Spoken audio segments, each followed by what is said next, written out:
Welcome to the first segment of Workshop 1, How to Use Our Minds to Create Overall Wellness. I'm Michelle Noel, and I'm glad you joined us.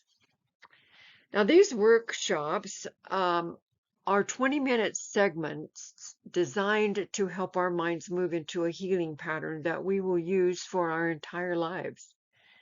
These workshops are for women who have experienced life sorrows that have left their mark on their bodies and souls. If I try to list all the sorrows which plague women here, we'll be here all day, but you can refer to the introduction of my book, Respect the Path, to get an idea of what I mean. If you are suffering in your mind, thoughts, or body, you know it. It's not a secret.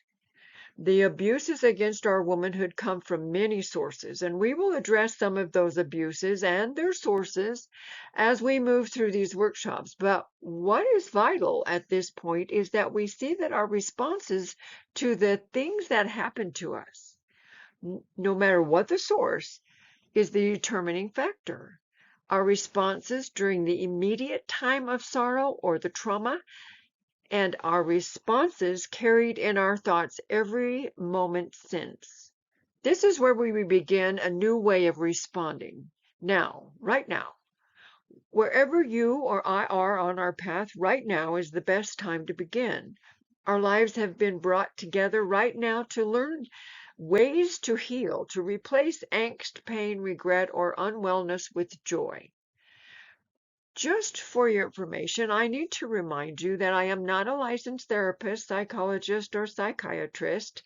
These workshops are for the purpose of increasing the knowledge, faith, and hope base of those listening. Please see the full disclosure on my website at michellenoelbooks.com. Now, this is a Christian-based workshop. Whatever your faith includes, whatever brings light to your life, we value and respect that path. But this workshop focuses on our ability to facilitate mental, emotional, and physical health and wellness while knowing who the healer is. Faith in Jesus Christ as the healer is in my paradigm.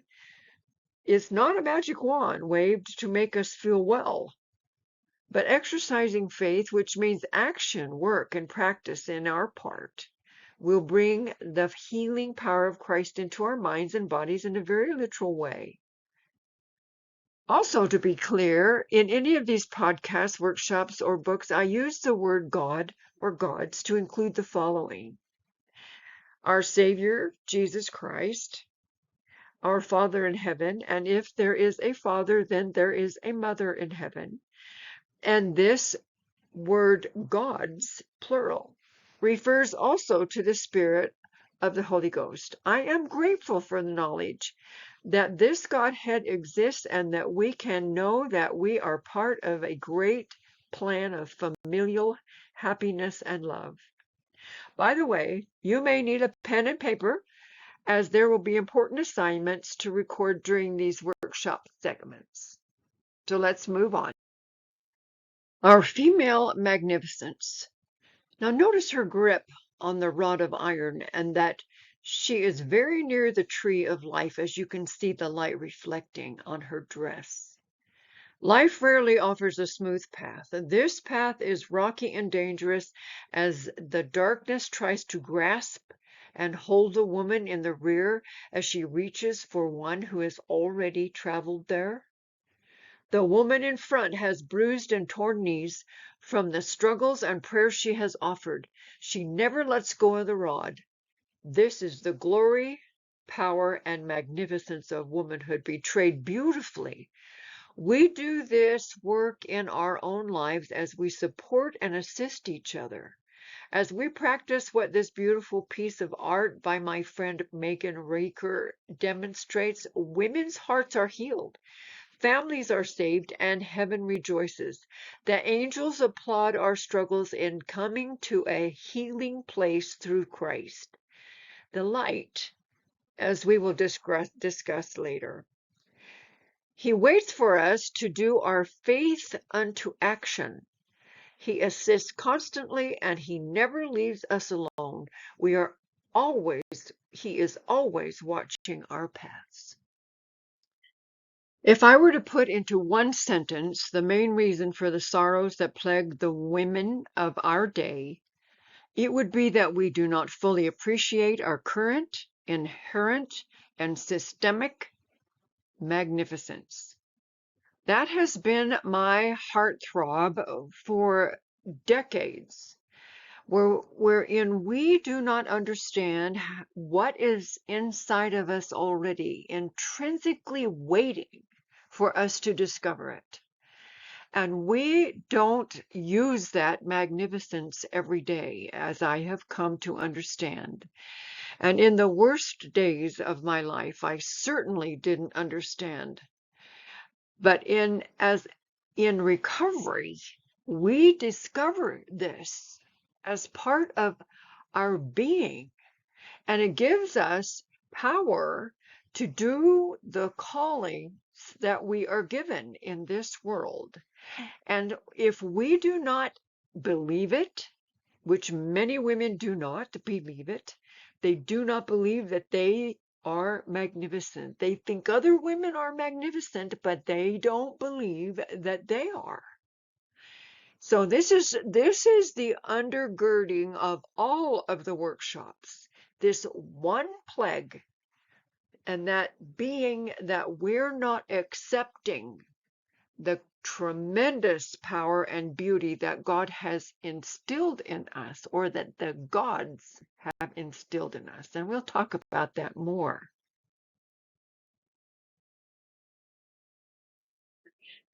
Just as an image reflected by a cracked mirror is wonky and split, most of us ache with the shattered or distorted perceptions of the truth about our premortal, postmortal, and current magnificence.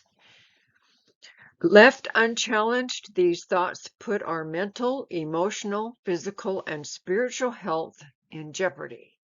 Okay, so take a moment and write 3 things that you would like to change about yourself. Perhaps an attitude, a characteristic, a propensity, a habit, or a thought pattern that keeps you up at night. A special worry you're holding on to. What pushes your anger or blame buttons? Perhaps difficult memories of abuse or a loss that has you stuck. Write them down, and we will need them later. They're important. How to use our minds to create overall wellness. Here we're going to talk about our brains for a moment. We constantly focus on these lights and in the opportunity we have to find light in us that will give us power. This includes the very intentional mindset or paradigm which cognitively or consciously chooses light. The more we choose light, the more our bodies respond, and our capacity to absorb and use the higher levels of vibration of glory light. All parts of the brain need to be working well for us to be well balanced mentally, emotionally, physically, and spiritually. It's a wonder that we can function at all, considering the monstrous number of things that can go wrong in these massively complicated brains in our cells.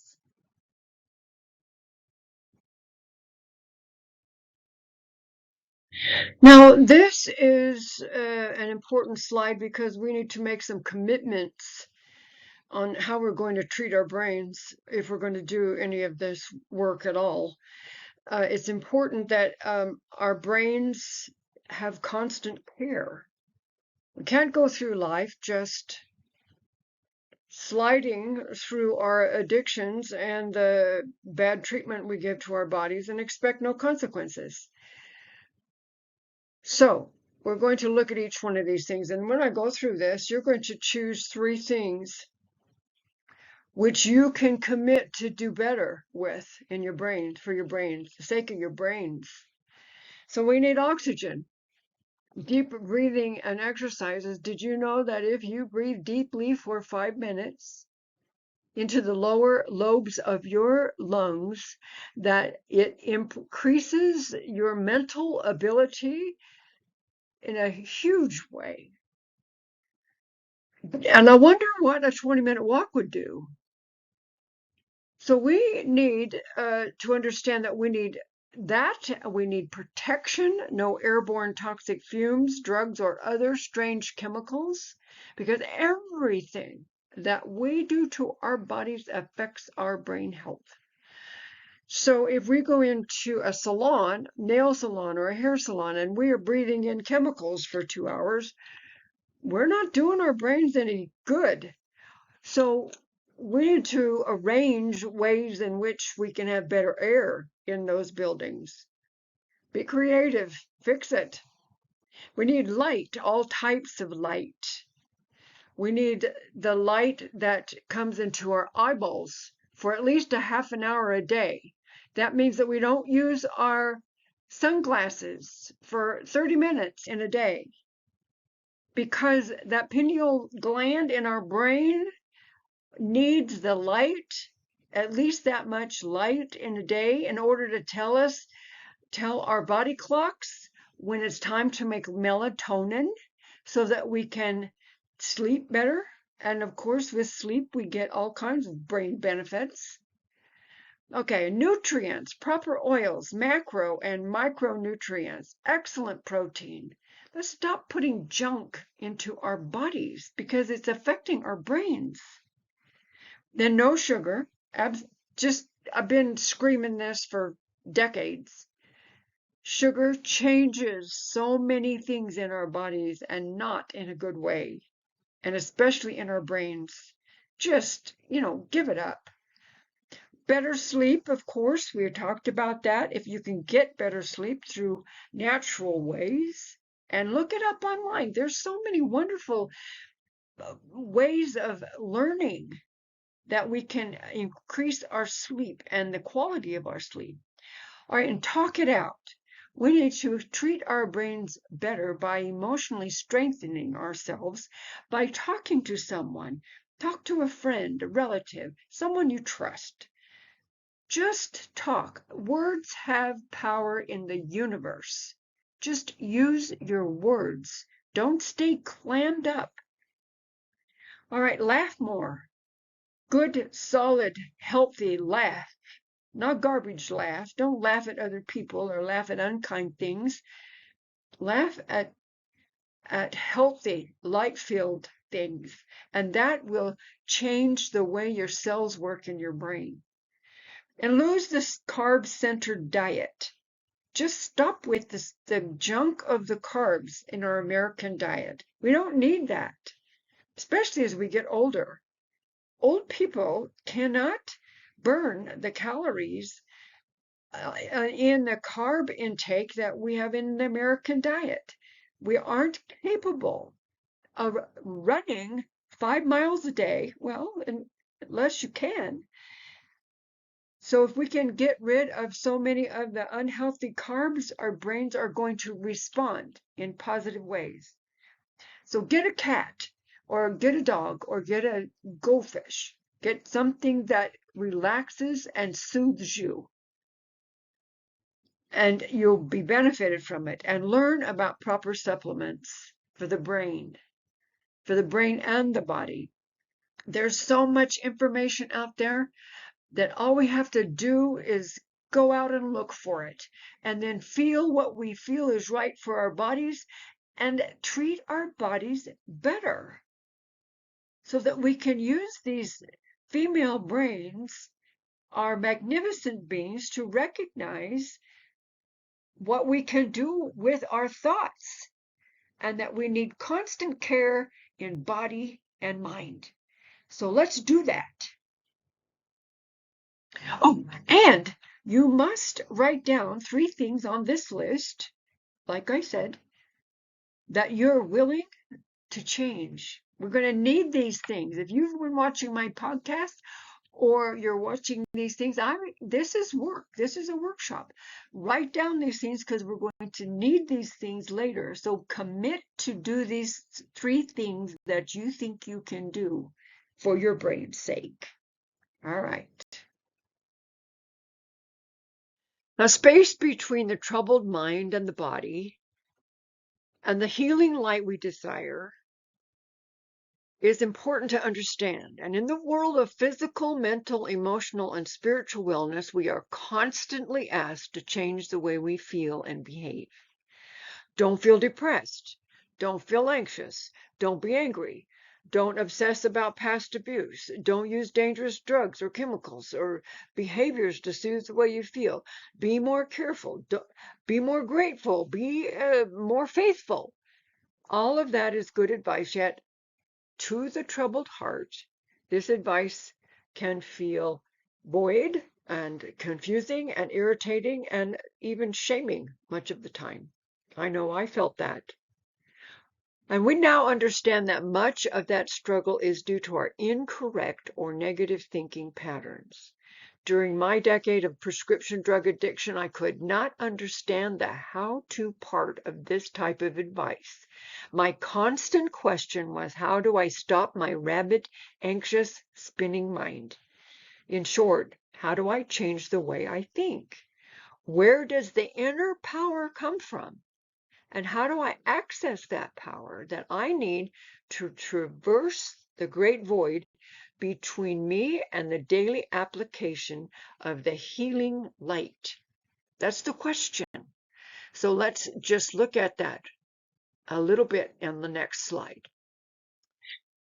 All right, well, I'm going to just read this slide because it's full of great information.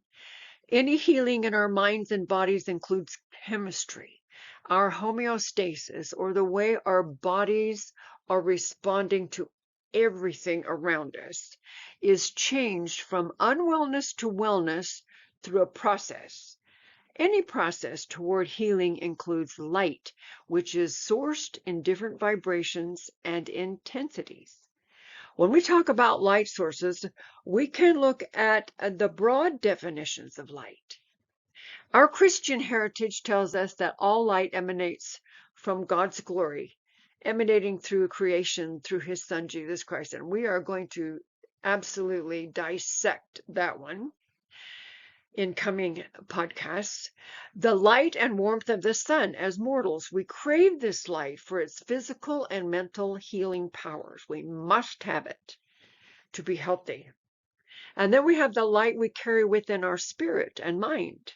Our souls have a glory or a light that tends to our wellness and unwellness. If our light is limited, our health and wellness are limited. So if we ignore these elements of light, then we are damaging our ability to learn in new ways, to control a thought or control a negative feeling, and then allow it to damage us as a result. Every cell in our body responds in positive ways when we make a conscious thought effort to move toward light. When we move away from light into less lit thought realms, our bodies close down. We move away from our potential to heal. Thoughts of love, accountability, faith, and kindness lead to life. Mindsets such as blame, self-pity, fear, and anger lead to death. A closed system of thought is the opposite of an open growth and healing potential. Okay, this is the last slide for this segment, and I'm just going to read it. If I seek light, understand light, and invite light into my mind in various ways, then I can immerse my mind and my body in the healing power of that energy of light.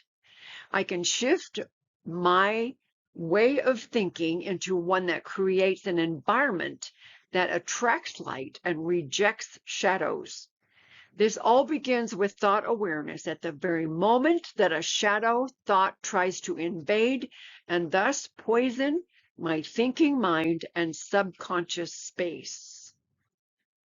And that is our podcast for today.